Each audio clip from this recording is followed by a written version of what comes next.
Tatlong weather systems pa rin sa bansa na nanatiling stationary.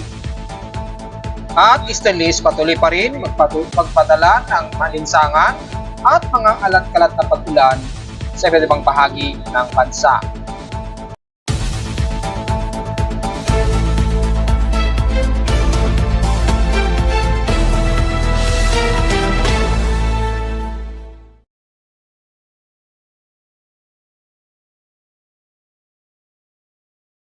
Hello, magandang tanghali mga folks. Welcome po muli sa ating daily weather bulletin at analysis para sa araw ng Martes, November 26, 2024. Ang oras ng voice prompt natin ngayong tanghali ay alas 12:46 na ng tanghali. Dahil stationary lamang ang magiging weather systems pa rin natin ngayong araw, kagaya nung nakarang araw ay umiiral pa rin ang ating amihan, easterlies at intertropical convergence zone naman sa bahagi ng Mindanao na nagbubunsod pa rin ng mga tuloy-tuloy na mga ilang kalat-kalat na may mga light to moderate and some heavy rain showers. Pero sa bahagi pa rin ng Luzon at extreme ng Luzon, bahagyang magiging katamtaman ang panahon. Pero sa may bandang Central Luzon pa rin kasama ang Metro Manila, Calabarzon at South Luzon, patuloy pa rin tayo makakaranas sa katamtaman lagi ng panahon at mga isolated lamang na pag-ulan, bunsod lamang ng easterlies na patuloy na umiiral. Mga lightning strikes, at least mga 5 lightning strikes na nadedetect ngayon kasalukuyan as of 12:45 p.m. ngayong tanghali. Pero karamihan sa may baybayin lamang ito. Mayroong isa sa may bandang Northern Leyte area. Well, nagkaroon lamang dyan siguro ng mga ilang isolated rain showers lamang. Busod nga po ng easterlies. At dahil sa halos stationary lamang ang lagay ng panahon, mga mangilan-ngilan lamang ang maiuulat natin din. Halos kapareho lamang kahapon magiging lagay ng panahon pa rin ngayong araw. Sa ating current conditions, overcast pa rin, patuloy na gloomy, haze at few clouds ang umiiral sa amin sa Caloocan at makikita sa live CCTV snapshots ang despite na haze at gloomy, umaaraw at sumisikat ang araw sa amin sa Caloocan ngayong tanghali at patuloy pa rin nagiging katamtaman na may kasabay na alinsangan. Base na rin sa ating forecast, so prediction for 3 days, nakikitang puro partially cloudy ang iiral sa atin. So sa umaga, magtutuloy-tuloy pa rin ang alinsangan sa atin bago magkatapusan, paghuling 2 araw ng weekend. At inaasahan natin magpapatuloy-patuloy po yan hanggang Huwebes, base dito sa ating storm prediction and forecast. Sa lowest temperature na tala, naka-weather station kaninang 5:55 AM, nakapagtala kami ng lowest of 25.4 degrees Celsius. Kahapon, 32.9 degrees Celsius ang pinakamataas na namin ni air temperature. Kahapon pa rin ito ng tanghaling tapat at 12:37 p.m. Meaning, mataas ang aming heat index pero usually ay moderate ang aming naging heat index kahapon. Dito medyo may problema sa aming heat index. Supposed to be hindi dapat 72 degrees Celsius. So ayusin natin yan. Dahil ang heat index na naitala namin kahapon supposed to be mga 42 degrees Celsius lamang yan. So, ewan ko bakit naging 72 to. I-fix po natin yan mga folks. Pero 42 degrees o 42.2 degrees Celsius po yan. So, mga ilang medyo tama lamang o medyo comfortable pa rin ang naging heat index namin sa Caloocan since kahapon. Pero kung tatabi natin sa PX streams in past 24 hours, nangunguna ang San Jose sa Mindoro may pinakamataas na 35.2 degrees Celsius na highest temperature sa bansa. Sa Baguio City, balik sa 17.4 degrees Celsius ang naging lowest temperature sa kanila. So, medyo hindi palakas ang naging amihan kahapon. Dahil medyo tumaas ang temperatura sa Baguio City. Sa Inulan, patuloy pa rin ang Surigao region na nakatala sila ng 76 mm na total rainfall. Pero sa Caloocan, hindi pa rin kami inuulan na higit 1 linggo na mga folks. Outside humidity, 70% at 1% lamang itinas nito since last hour. Meaning, malamang magiging humid po tayo dahil mataas ang ating outside humidity. At the same time, tumataas ang outside temperature. Halos 33 degrees Celsius. So, medyo maalinsangan tayo ha. At medyo thunderstormy na nasa 1,008 hectopascals. Mabagal ang pagbaba nito since last hour. So, take note yan mga folks. High tide na status, manatiling nasa low tide po tayo. Minimum low. At manatili pa rin mataas ang alon dyan. Dahil nga po sa tatlong weather systems na nagpapalakas sa gale force winds, lalo na sa may bandang hilagang baybayin ng Extreme Northern Luzon, mapakaluran man yan o mapasilangan. Yung mga maliliit na sasakyan pandagat na papalaot, medyo delikado po. So may mga medium sea crabs muna ang gamitin kung sakali. Pero sa mga wala at maliliit lamang ang mga bangka, medyo delikado po, lalo na sa silangang bahagi ng bansa. Nanatiling mataas po ang gale force winds natin dyan at mga pag-alon. Sa ating almanak, sumikat ang haring araw kaninang 6:03 AM at lulubog naman ito mamayang 5:24 PM. At sa ating 22% na lamang na illuminated, ibig sabihin palubog pa lamang ang buwan na nasa 16 degrees elevation. So susunod na moonrise ito, bukas na po na madaling araw, 2:34 AM at kinabukasan naman ng hapon na 2:01 PM naman ito lulubog. At sa ating local weather outlook para ngayong Martes at Miyerkules, gaya kahapon, magiging maulap lamang ang ating hapon, pero partially cloudy ang madalas at mga ilang maaraw. Sumisikat ang araw at tumitindi ang tinding sikat ng araw. Susulpot lamang ang pagiging maulap mamayang hapon. Ganon din bukas ng Miyerkules. Patuloy tayong makakaranas ng ganitong panahon din. Magiging partially cloudy, din magiging maaraw, din magiging gloomy. So, magkakaroon lamang ng ilang overcast. Ayon sa lowest temperature expected, 31 to 32 degrees Celsius. Lowest temperature expected 25 to 26 degrees Celsius. So, diretso agad tayo sa ating ginagamit na satellite imagery mula dito sa ating ginagamit na Himawari satellite. Manipis lamang o medyo manipis yung daloy ng northeasterlies o yung hanging amihan natin ha. Pero patuloy pa rin na magbubunsod yan ng ilang ulapan sa Extreme Northern Luzon na magbubunsod din ng mga ilang kalat-kalat na putlan. Medyo manipis po yung sheline natin dito sa may Extreme Northern Luzon ngayon. At yung traversing niya ng Easterlies, medyo splitting. Medyo mas malakas yung splitting ng frontal system sa may bandang Taiwan. Dito sa atin sa Pilipinas, makikita nyo manipis lamang yung ating sheline dito. Medyo nahati kasi. Nagkaroon ng medyo drier ang area nito, yung gap. And then yung Easterlies po, na magpapatuloy na magpapalinsangan sa bitmang bahagi ng bansa, siyempre, asahan din ng mga ilang isolated rain showers. Pero mangunguna po ang katamtaman na lagay ng panahon sa buong bahagi ng Northern Luzon. Magiging maulap lamang ang bahagi nito ng Aparig, yan, Cagayan Valley, yan, at ilang bahagi ng Cordillera at Pacific Region, Isabela, hanggang dyan sa may bandang silangan ng Quezon Province nga po. So kung titingnan natin, yung OSM niya ay ang areas na inuulap mostly dyan sa may bandang Tuguegarao, bandang binanggit na natin yung bandang Isabela. Pero sa kanluran ng Luzon, sa Ilocos Norte, pababa ng Pangasinan at Zambales, mas maaraw po kayo dyan. So medyo fairly weather tayo dyan. Magkaroon man ng mga isolated lightning showers typically sa hapon o sa gabi. Pero mostly isolated lamang ng mga mahihinang pag-ulan. Kasama na ang Central Luzon, ilang bahagi sa may Olongapo, magiging mostly cloudy din tayo dyan at magkaroon ng mga kalat-kalat na pag-ulan na may pagkilat at pagkulog. At mula sa bahagi ng bandang Cabanatuan or kasama na ang bahagi ng Nueva Vizcaya, pababa ng San Jose, buong Tarlac sa Central Luzon, hanggang dyan sa Gapan, papasok na ng Metro Manila, katamtaman ang lagay ng ating panahon, magiging partly cloudy lamang, so mga typically mas mauulap lang tayo at maliit ang tsansa ng pag-ulan dito sa Metro Manila, kasabay na ang ilang bahagi ng Calabarzon area. Magiging mas maulap din ang bahagi ng Bicol region rather, at the rest ng Southern Luzon. Sa may Mimaropa, katamtaman din nalagay ng panahon, mostly fairly weather tayo dyan, kabilang na ang bahagi ng Oriental o Occidental Mindoro at dyan sa may bandang Puerto Princesa. Pero sa dulo ng Palawan, dito sa may bandang isla ng Balabac, nakakaranas kayo dyan ng mga moderate and heavy rain showers, unsod pa rin ang umiiral na extension ng Intertropical Convergence Zone. Dyan sa bandang Balabac, at medyo nagtatraverse sa may bandang katimugang bahagi ng Davao Region. So mula dyan ay mas magiging maulan. Pero di sa bahagi nga po ng Southern Luzon, kabilang na ang buong bahagi ng mga isla, ng Masbate, Romblon o Marinduque man yan, at sa may buong Bicol Region. Nagiging mostly cloudy lamang tayo dyan at hindi naman masyado nagiging malakasan na pag-ulan.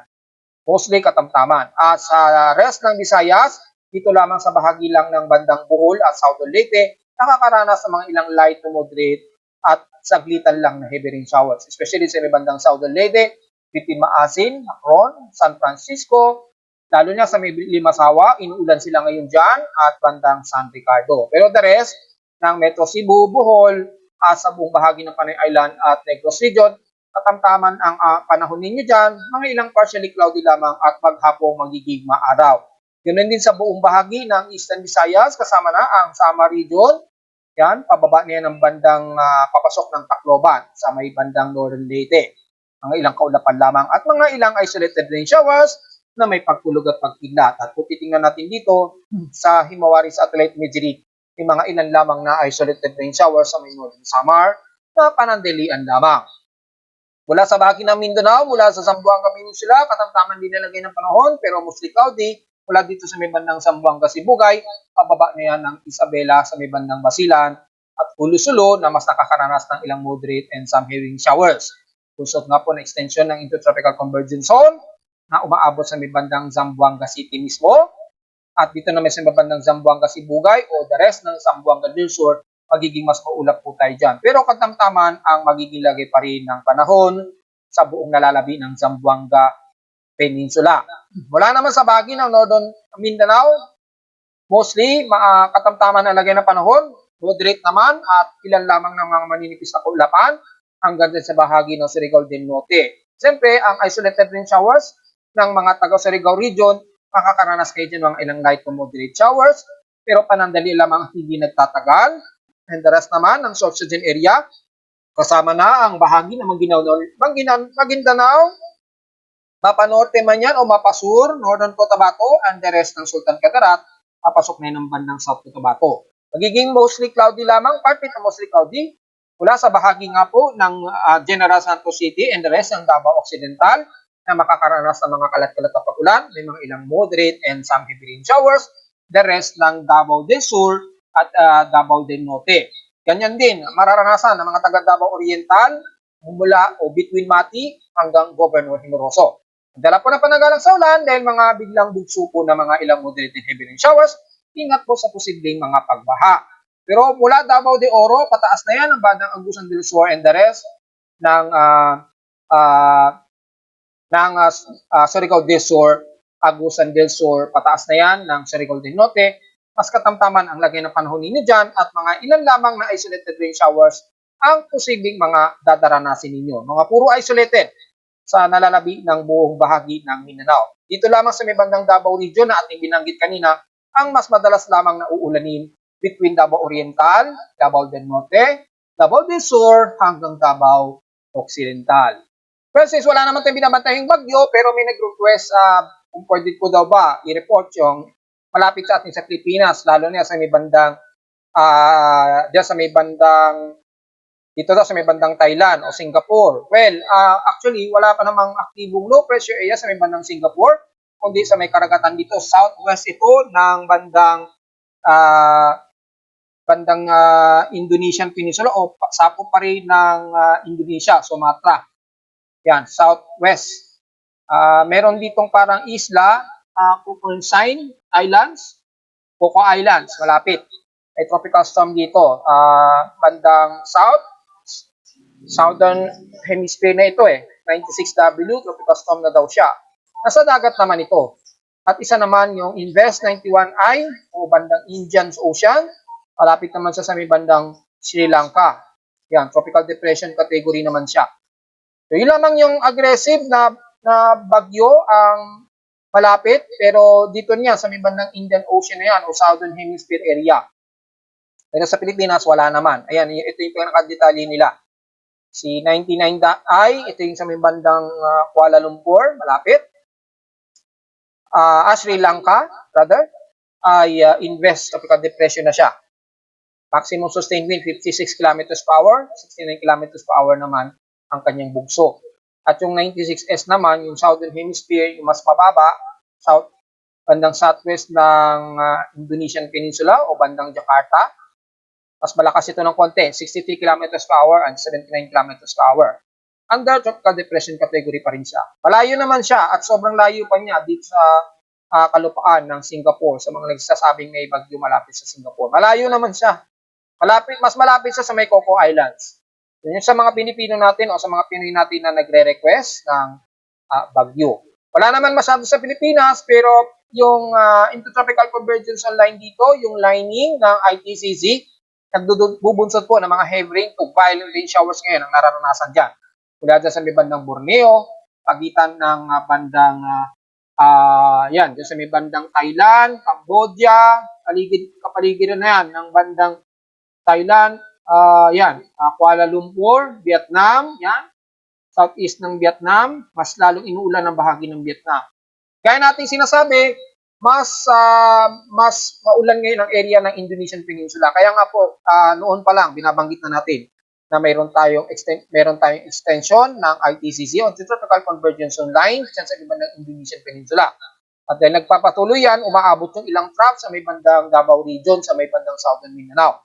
Kaya sila ngayon ang mas nakakaranas ng mga kalat-kalat na pag-ulan, hindi kagaya sa bahagi o nalalabi ng bansa na magiging mas katamtaman lamang. Mga ilang pag-ulan lamang, especially sa may bandang extreme Northern Luzon. Busod naman po ng sea line na umiiral dito. At yung easterlies naman sa nalalabi ng Southern Luzon at Visayas na magdudulot naman ng mas humid na panahon at mga ilang kalat-kalat na ulan. Kitang-kita naman sa satellite imagery na ating ginagamit, courtesy of NOAA, ay malinaw naman ang yung shear line. Medyo manipis lamang siya. Yan, nag-extend yung shear line niya hanggang sa may bandang Southern Japan. At yung concentration niya sa may bandang Isabela, bandang Cagayan, yan, bandang Tuguegarao, hanggang Ilagan. And the rest, humid at alinsangan ang mostly na mararamdaman sa nalalabi ng bansa. Kabilang na ang Metro Manila dahil kitang-kita naman ninyo sa satellite imagery ang daloy ng easterly trade wind, easterlies. Yan, dito. At yung sumasalpok na easterlies dito sa malamig na temperatura, yung edge, yan, yung edge dyan, ay nagbubunsod po ng shear line sa pagitan na yan ng extreme Northern Luzon, yan, yung area na yan. So, yun po, at kitang-kita naman sa satellite imagery, mga po. Pero mula naman sa Tropical Cyclone Assessment Monitoring na ating binabantayan, just in case kung may mabubunga pong bagyo, well, ilang beses natin inuulit-ulit, wala po tayong inaasahang bagyo na may mabubuo bago matapos po ang November 2024.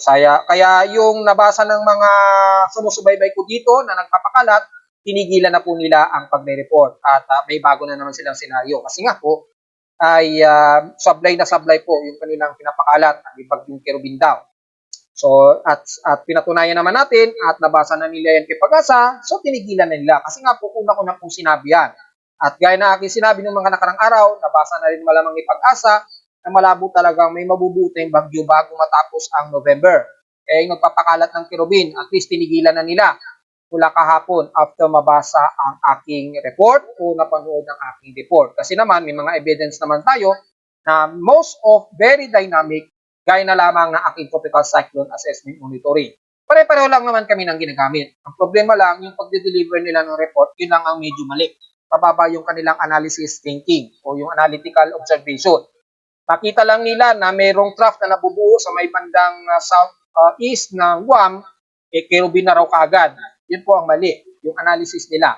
Anyway, sa ating tropical cyclone o global spectral model, rather makikita lamang hanggang sa matatapos ang November ay puro daloy ng ating amihan ang nakikita rito na nagdudulot po ng shear line sa pagitan nito. Yan sa may bandang Northern Luzon at yung easterlies na magbubusod naman ng alinsangan. At dito naman ang intertropical convergence zone naman sa may bandang Mindanao. So tatlo pa rin ang weather systems na iiral sa atin bago matapos ang November. So, base na rin sa mean sea level pressure, ganun din ang umiiral, ang iamihan din, shear line, at easterlies, and then intertropical convergence zone. So, wala po tayong namamataan anumang tropical wave sa loob at labas ng ating Philippine Area of Responsibility. Yung anomaly na pinapakita dito, musod nga lang po ng pagkababad ng intertropical convergence zone line. Kaya bumababa po yung atmospheric pressure dito. So talagang anytime may mga mabubuong low pressure dyan. Pero it doesn't mean magiging bagyo yan na maka-apekto po sa bansa. So sa ngayon wala naman po. At mula sa ating anomaly, ganun din, wala naman tayong namamataan so far na anumang aktibong low pressure area.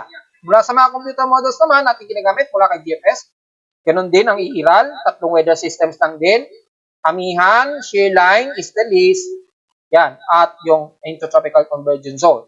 Ganon din kay ECMWF, tatlong weather systems lang din. So, as usual, wala tayong namamataan. Kay NAVGEM, ganon din. Wala rin. Stationary. Yung mga trough dito, dulot lamang yan ng continuity ng Intertropical Convergence Zone. So, wala po. So, talagang matatapos ang month of November ay wala tayong inaasahan na may mabubuo na anumang tropical wave o aktibong low pressure area. Sa ulat din doon naman, so far, wala naman din tayo namamataan dito ng mga medyo malakas ang manginig. Pero kaninang kagabi ito, mga bandang alas 10, 10:44 o 10:45 p.m., medyo may magnitude o medyo may malakas na magnitude 4 plus dito kagabi. Since kahapon yan, hindi na nakasama ngayong araw. Pero at least meron. Masasama na lamang yan sa ating counting, sa ating historical earthquake data. Pero mula sa pinaka-short period, seismic records mula kay PBOX, mula kaninang madaling araw, may dalawang magnitude 4 plus ang namataan. Una, dito pa rin sa may bandang Balut Island na naman. May lalim na 17 km. Yan, dito, magnitude 4.5 po yan sa may bandang Balut Island na naman o pagitan ng Indonesian Peninsula. Pangalawa naman, dito sa may bandang, ganun din, Balut pa rin. So, dalawa po pala ang yumanig dito. Lumalabas, dalawa po ang nagipagyanig. Palapit sa may bandang Balut Island Municipality ng Sarangani. Isang magnitude 4.5 at isang magnitude 4.8. Yun. Ito po yun. Naganap ito kaninang 11:32 AM. So, ngayong umaga lang pala. Hindi naman na-detect na ang seismograph, ibig sabihin malalim yung naging depth nito. Pero kay PBOX, 10 km lamang yung lalim. So, supposed to be madedetect yan. Pero dahil hindi na-detect, ay probably yung trajectory ng P-waves hindi pataas. Malamang pababa. Hindi siya naging pataas, kaya hindi masyado na-detect. So, ngayong araw, dalawa po ang ating magnitude 4 plus, isang magnitude 4.5, pareho sila, bandang Balut Island pa rin, ng Sarangani o Davao Occidental, at isang magnitude 4.8. Halos magkalapit lang na oras, parehong location. So, wala naman masyadong naging pagyanig sa kalupaan o halos malapit. So, yun naman po ang pinaka-latest natin, pero marami-rami na po ang mga pagyanig ng mga minor earthquakes. So, silipin kagad natin yung historical earthquake natin kung nakakailan na tayo. Aabot ba ito ng 1,000 earthquakes for the month of November? Well, silipin po natin. Ayan, nag-load na. So, napakarami na talagang mga total earthquakes na na-record dito, kaya medyo lagi ito. Dahil lahat, mahigit 12,000 ang lindol kasi niyan. Titingnan natin kung nakakailan na tayo ng total earthquakes. 12,223 na. So, ang dami. Between, mula January yan hanggang November po yan. Ngayong taon. Between magnitude 2.0 pataas yan. So, for the month of November, load natin. Yan. So, for the month of November, nasa total of 755 earthquakes na po tayo. 719 dito sa magnitude 2.0 pataas, 35 sa magnitude 4.0 at nanatiling isa ang ating magnitude 5.0 pataas. So mukhang hahabol pa. Well, tingnan pa rin natin. Meron tayong at least 4 days na lamang para pumasok ang month of December o huling buwan ng taong 2024. So yun naman po ang ating pinaka-latest analysis for total earthquakes na nasa 1,755 total earthquakes. At narito naman natin 3D weather forecast para sa araw ng Martes, November 26, 2024.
na po ating daily weather bulletin analysis para sa araw ng Martes, November 26, 2024. Huwag pong kalilimutan na mag-like, share, and subscribe po sa ating YouTube channel at visit lamang anytime sa ating website at www.pimoweather.com para sa pagdetalye na gusto nyo malaman na hindi natin naisamang ngayong tanghali.